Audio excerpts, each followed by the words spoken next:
Magtiwala sa plano ng Diyos. May mga araw na pakiramdam mo parang walang nangyayari sa buhay mo.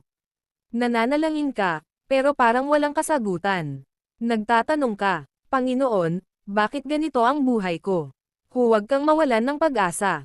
Dahil may plano ang Diyos para sa buhay mo. Plano na higit pa sa kaya mong isipin.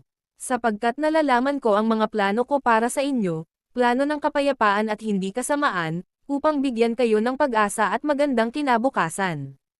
Jeremiah 29:11. Minsan, hindi mo man nakikita ang sagot sa panalangin mo. Pero ang katahimikan ng Diyos ay hindi ibig sabihin na wala siyang ginagawa.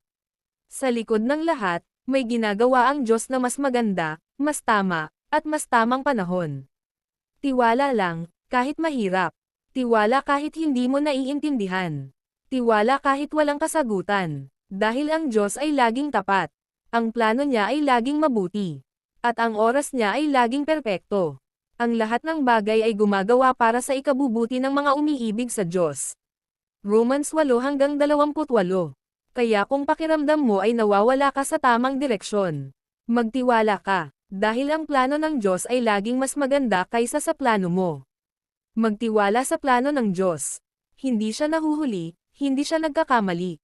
Kung naniniwala ka na may magandang plano ang Diyos sa buhay mo, ay comment ang amin at i-share para magpalakas sa iba.